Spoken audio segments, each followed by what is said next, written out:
Hola, querido amigo, bienvenido nuevamente a tu curso El mejor manual de crianza. Esta es tu clase número 49. Y en la clase número 49 vamos a estar leyendo desde el capítulo 16 de Mateo, versículo 13, hasta el capítulo 17, versículo 23. Vamos entonces a leer Mateo, capítulo 16, versículo 13 en adelante. Dice la palabra de Dios. Cuando Jesús llegó a la región de Cesarea de Filipo, les preguntó a sus discípulos, ¿quién dice la gente que es el Hijo del Hombre? Bueno, contestaron, algunos dicen Juan el Bautista, otros dicen Elías y otros dicen Jeremías o algún otro profeta. Entonces les preguntó, ¿y ustedes quién dicen que soy? Simón Pedro contestó, tú eres el Mesías, el Hijo del Dios viviente. Jesús respondió, bendito eres Simón, hijo de Juan, porque mi Padre que está en el cielo te lo ha revelado. No lo aprendiste de ningún ser humano. Ahora te digo que tú eres Pedro, que significa roca, y sobre esta roca edificaré mi iglesia, y el poder de la muerte no la conquistará. Y te daré las llaves del reino del cielo. Todo lo que prohíbas en la tierra será prohibido en el cielo, y todo lo que permitas en la tierra será permitido en el cielo. Luego advirtió severamente a los discípulos que no le contaran a nadie que él era el Mesías. A partir de entonces, Jesús empezó a decir claramente a sus discípulos que era necesario que fuera a Jerusalén y que sufriría muchas cosas terribles a manos de los ancianos, de los principales sacerdotes y de los maestros de la ley religiosa. Lo matarían, pero al tercer día resucitaría. Entonces Pedro lo llevó aparte y comenzó a reprenderlo por decir semejantes cosas. Dios nos libre, Señor, dijo. Eso jamás te sucederá a ti. Jesús se dirigió a Pedro y le dijo, aléjate de mí, Satanás. Representas una trampa peligrosa para mí. Ves las cosas solamente desde el punto de vista humano, no desde el punto de vista de Dios. Luego Jesús dijo a sus discípulos, si alguno de ustedes quiere ser mi seguidor, mi discípulo, tiene que abandonar su manera egoísta de vivir, tomar su cruz y seguirme. Si tratas de aferrarte a la vida, la perderás, pero si entregas tu vida por mi causa, la salvarás. ¿Y qué beneficio obtienes si ganas el mundo entero, pero pierdes tu propia alma? ¿Hay algo que valga más que tu alma? Pues el Hijo del Hombre vendrá con sus ángeles en la gloria de su Padre y juzgará a cada persona de acuerdo con sus acciones. Les digo la verdad, algunos de los que están aquí ahora no morirán antes de ver al Hijo del Hombre llegar en su reino. 6 días después, Jesús tomó a Pedro y a los dos hermanos, Santiago y Juan, y los llevó a una montaña alta para estar a solas. Mientras los hombres observaban, la apariencia de Jesús se transformó a tal punto que la cara le brillaba como el sol y su ropa se volvió tan blanca como la luz. De repente, aparecieron Moisés y Elías y comenzaron a conversar con Jesús. Pedro exclamó, Señor, es maravilloso que estemos aquí. Si deseas, haré 3 enramadas como recordatorios, una para ti, una para Moisés y la otra para Elías. No había terminado de hablar cuando una nube brillante los cubrió y desde la nube una voz dijo, Este es mi Hijo muy amado, quien me da gran gozo. Escúchenlo a él. Los discípulos estaban aterrados y cayeron rostro en tierra. Entonces Jesús se les acercó y los tocó. Levántense, les dijo, no tengan miedo. Cuando levantaron la vista, Moisés y Elías habían desaparecido y vieron solo a Jesús. Mientras descendían de la montaña, Jesús les ordenó, no le cuenten a nadie lo que han visto hasta que el Hijo del Hombre se haya levantado de los muertos. Luego sus discípulos le preguntaron por qué los maestros de la ley religiosa insisten en que Elías debe regresar antes de que venga el Mesías. Jesús contestó: es cierto que Elías viene primero a fin de dejar todo preparado, pero les digo, Elías ya vino, pero no fue reconocido, y ellos prefirieron maltratarlo. De la misma manera también harán sufrir al Hijo del Hombre. Entonces los discípulos se dieron cuenta de que hablaba de Juan el Bautista. Al pie del monte les esperaba una gran multitud. Un hombre vino y se arrodilló delante de Jesús y le dijo: Señor, ten misericordia de mi hijo. Le dan ataques y sufre terriblemente. A menudo cae al fuego o al agua, así que lo llevé a tus discípulos, pero no pudieron sanarlo. Jesús dijo: gente corrupta y sin fe, ¿hasta cuándo tendré que estar con ustedes? ¿Hasta cuándo tendré que soportarlos? Tráiganme aquí al muchacho. Entonces Jesús reprendió al demonio y el demonio salió del joven. A partir de ese momento el muchacho estuvo bien. Más tarde, los discípulos le preguntaron a Jesús en privado: ¿por qué nosotros no pudimos expulsar al demonio? Ustedes no tienen la fe suficiente, les dijo Jesús. Les digo la verdad, si tuvieran fe, aunque fuera tan pequeña como una semilla de mostaza, podrían decirle a esta montaña: muévete de aquí hasta allá, y la montaña se movería. Nada sería imposible. Luego, cuando volvieron a reunirse en Galilea, Jesús les dijo: el Hijo del Hombre será traicionado y entregado en manos de sus enemigos. Lo matarán, pero al tercer día se levantará de los muertos. Y los discípulos se llenaron de profundo dolor. Muy bien, hemos leído Mateo capítulo 16, versículo 13 hasta el 17, capítulo 17, versículo 23. Muy bien, recordemos que para interpretar la Biblia de manera correcta debemos siempre tener en perspectiva qué libro estamos leyendo, el pasaje en qué libro está, cuál es la intención del libro y cuál es el hilo conductor de lo que estamos leyendo. Muy bien, nosotros estamos leyendo en orden la Biblia y nosotros arrancamos en orden el Nuevo Testamento y empezamos desde Mateo capítulo 1. Entonces, en Mateo capítulo 1 encontramos una genealogía de nuestro Señor Jesucristo. Mateo capítulo 1 dice: el siguiente es un registro de los antepasados de Jesús, el Mesías. Ojo, tengan en cuenta eso. Los antepasados de Jesús, el Mesías. Ya vemos que desde el capítulo 1, Mateo ha querido mostrarle a sus receptores, a sus destinatarios, que la intención de este libro, que Jesucristo es el Mesías. Desde el primer versículo ya quiere mostrar: mira, les voy a hablar de Jesús el Mesías. Y entonces lo primero que hace es mostrar una genealogía que conecta el Antiguo Testamento con el Nuevo Testamento. Le da validez al Antiguo Testamento, lo confirma. Y le dice a sus receptores: miren, Jesucristo es descendiente de los protagonistas del Antiguo Testamento. Él es el Mesías, Él es el Rey eterno, el que estamos esperando. Bien, en el capítulo 1, 2, 3 y 4 vemos la preparación de ese rey. Vemos que vienen, por ejemplo, en el capítulo 2, vemos que vienen unos sabios, unos magos de Oriente para adorarlo. El único que merece adoración es Dios. O sea que Mateo está mostrando: miren, el Mesías, o sea, Jesucristo es Dios, digno de adoración. En el capítulo 3 aparece Juan el Bautista, que es el Elías, o sea, el profeta del Antiguo Testamento, que lo que hace es preparar el camino para que las personas estén preparadas para el mensaje del Mesías.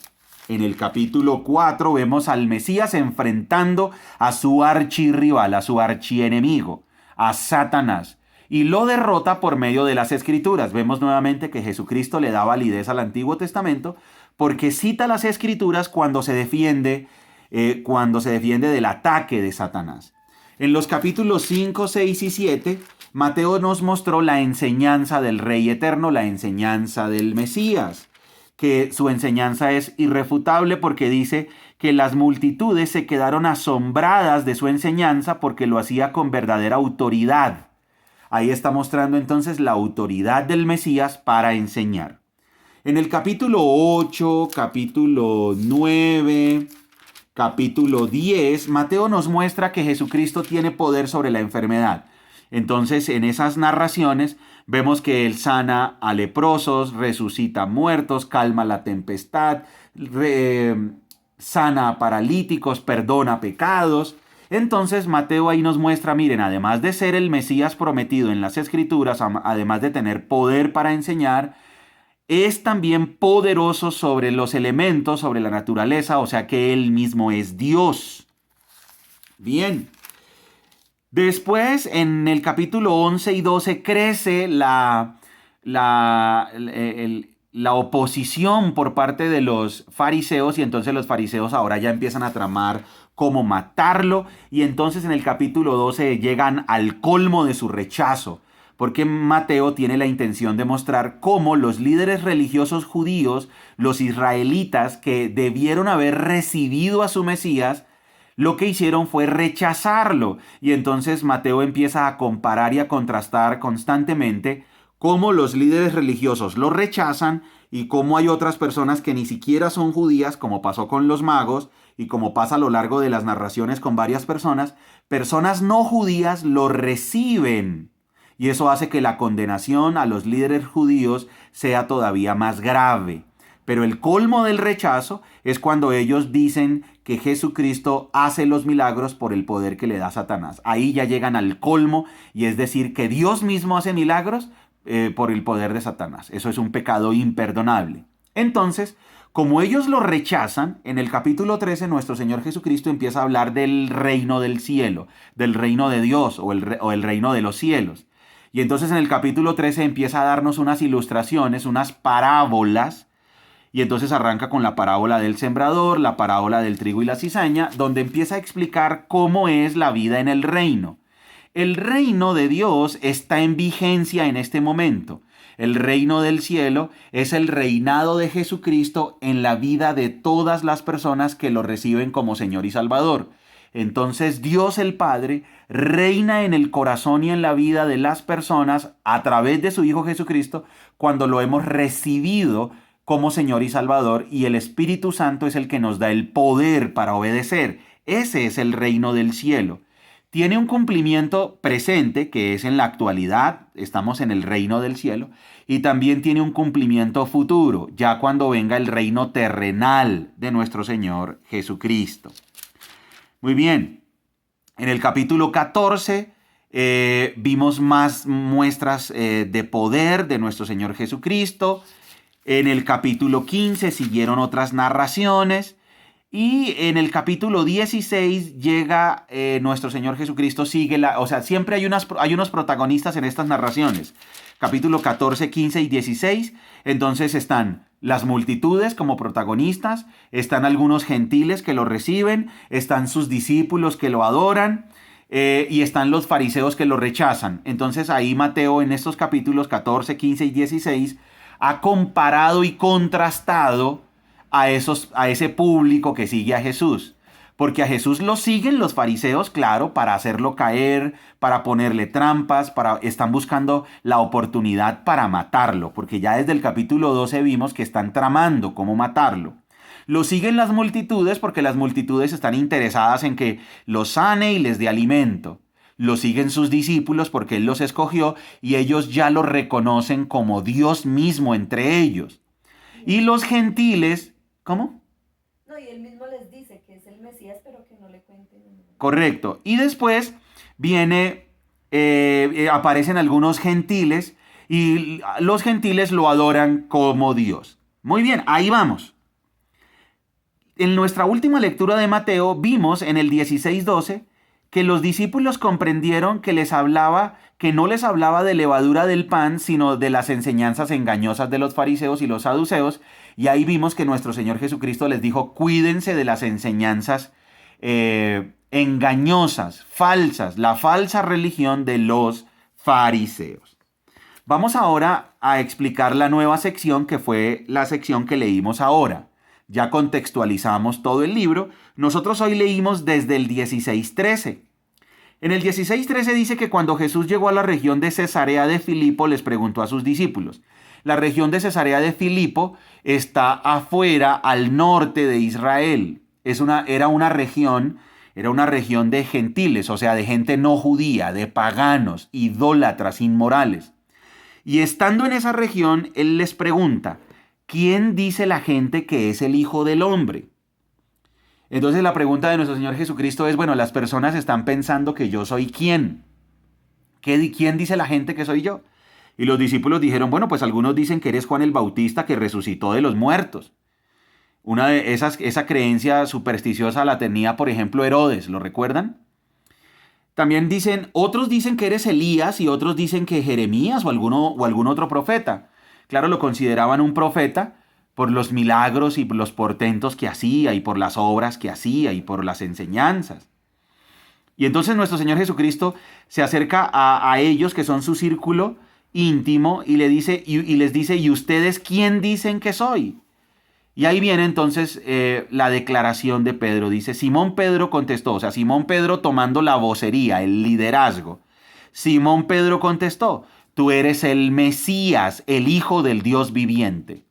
Entonces aquí otra vez sale a la luz la intención que tiene Mateo, mostrar a Jesucristo como Mesías, el prometido. Si ven que desde el versículo 1 del capítulo 1 estaba, y aquí Pedro lo confirma, dice, tú eres el Mesías, el Hijo del Dios viviente.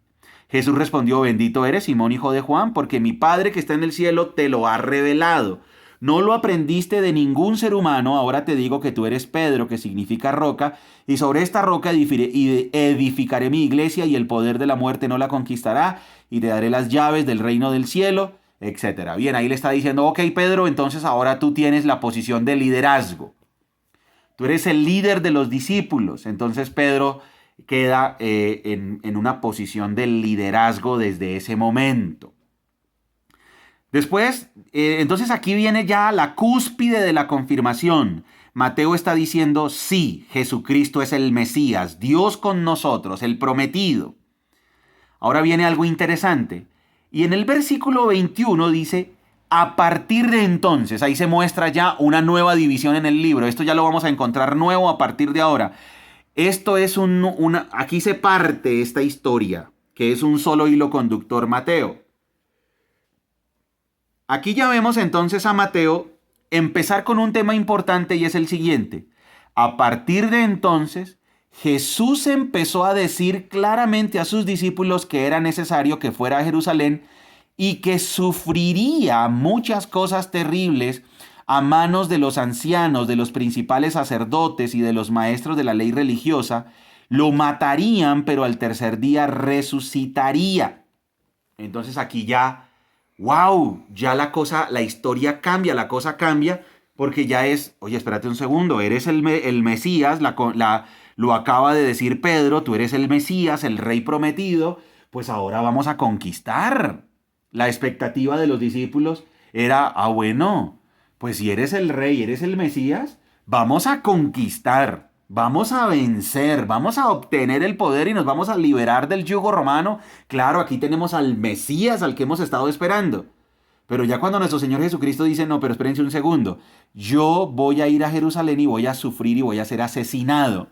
Eso era totalmente inconcebible para los discípulos porque ellos decían, bueno, pero tú eres el Mesías, el conquistador, el que nos va a liberar. Por eso miremos la reacción de Pedro. Pedro dijo, entonces Pedro lo llevó aparte y comenzó a reprenderlo por decir semejantes cosas. Dios nos libre, Señor. Claro, ¿cómo así? ¿Tú eres el Mesías? No, Dios nos libre, vamos a conquistar. Dijo, Dios nos libre, Señor. Dijo, eso jamás te sucederá a ti. Jesús se dirigió a Pedro y le dijo, aléjate de mí, Satanás. Representas una trampa peligrosa para mí. Le acaba de decir, ¿no? En unos versículos anteriores le acaba de decir, tú eres Pedro y sobre esta roca edificaré mi iglesia. Y ahora le dice, no, aléjate de mí, Satanás.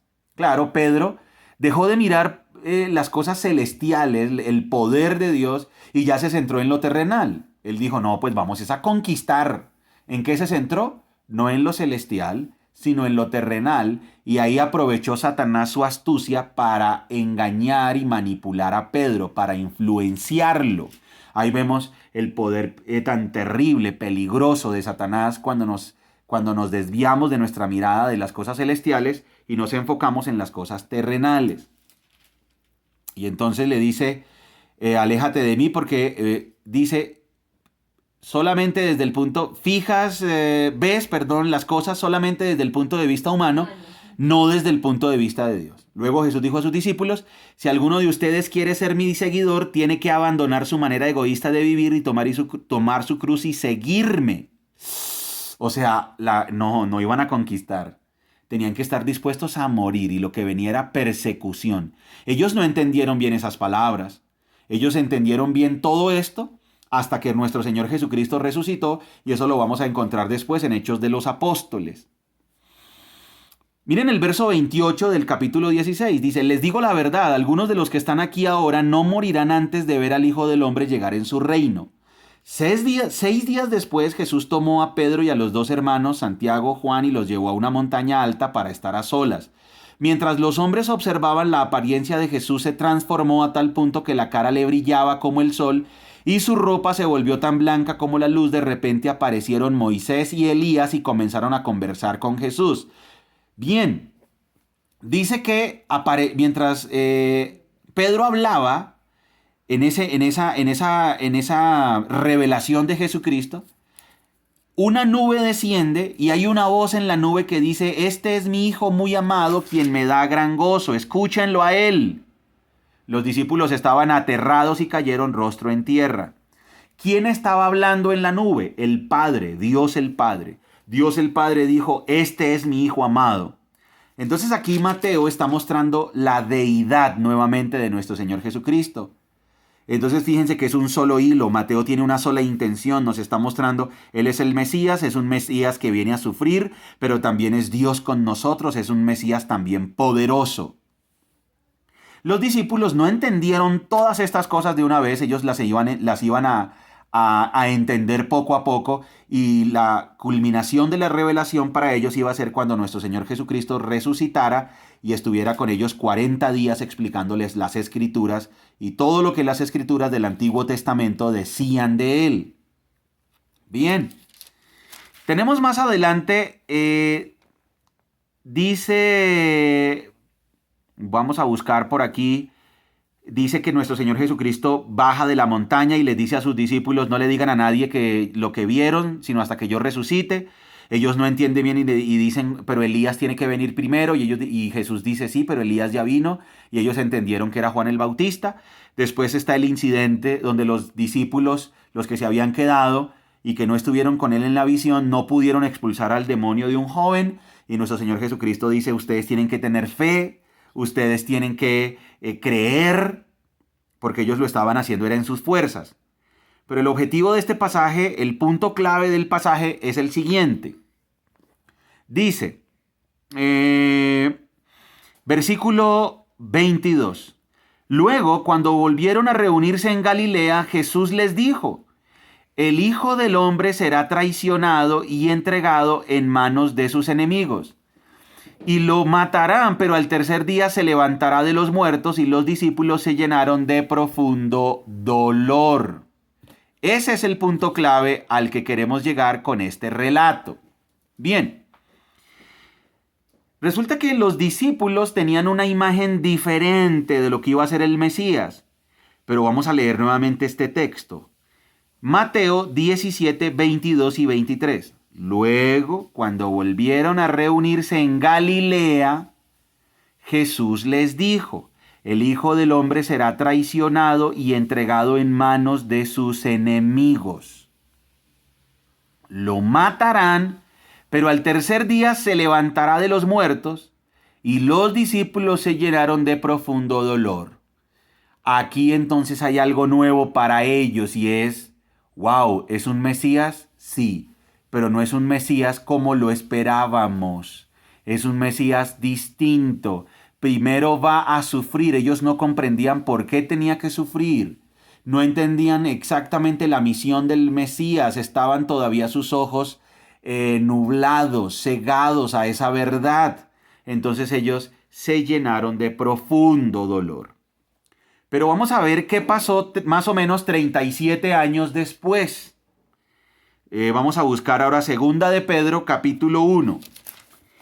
Mateo se escribe en el año 60 aproximadamente, y lo que está sucediendo, el relato de lo sucedido fue en el año, más o menos en el año 30. Ahora va a escribir, Pedro escribe ya cuando está a punto de morir, casi en el año 68. O sea que desde que sucedió lo del monte hasta que Pedro escribe han pasado 37 años. Y vamos a ver qué escribe Pedro ya al final de sus días, al final de su vida. Pedro va a escribir lo siguiente. Segunda de Pedro 1:16 al 18. Dice: Pues no estábamos inventando cuentos ingeniosos cuando les hablamos de la poderosa venida de nuestro Señor Jesucristo. Nosotros vimos su majestuoso esplendor con nuestros propios ojos. Segunda de Pedro 1:17. Cuando él recibió honor y gloria de parte de Dios Padre, la voz de la majestuosa gloria de Dios le dijo: Este es mi Hijo muy amado, quien me da gran gozo. Nosotros mismos oímos aquella voz del cielo cuando estuvimos con él en el Monte Santo. ¿Sí ven? Entonces, los discípulos estaban tristes cuando eso sucedió, cuando tuvieron esa visión allá en Mateo. No entendían lo que sucedió, no entendían lo que nuestro Señor Jesucristo estaba diciendo. Sin embargo, ahora Pedro, 38 años después, está recordando ese incidente y está animando a las personas, a sus oyentes, los está animando a que crezcan en el conocimiento de nuestro Señor Jesucristo, porque esto que él vio, él está diciendo, fue real. Yo no les estoy contando un mito, es real. Por eso su fe tiene que estar basada en la absoluta certeza de que son hechos históricos. La venida de nuestro Señor Jesucristo es un hecho histórico. La muerte en la cruz de nuestro Señor Jesucristo es un hecho histórico. La resurrección de los muertos es un hecho histórico. Nuestra fe está basada no en mitos, sino en hechos históricos, reales. Y el apóstol Pedro es un testigo de eso y él dio la vida por ese testimonio. Él selló ese testimonio dando su vida. Nadie se retractó de ese testimonio. Los más de 500 que lo vieron resucitado. Vuelvo y leo. Miren que voy a leer desde el 2 de Pedro 1, desde el 15 en adelante. Así que me esforzaré por asegurarme de que siempre recuerden estas cosas después de que me haya ido, o sea, después de que él haya muerto. Pues no estábamos inventando cuentos ingeniosos cuando les hablamos de la poderosa venida de nuestro Señor Jesucristo. ¿Sí ven? El evangelio, el cristianismo no está basado en mitos. Él lo dice, no estábamos inventando cuentos ingeniosos.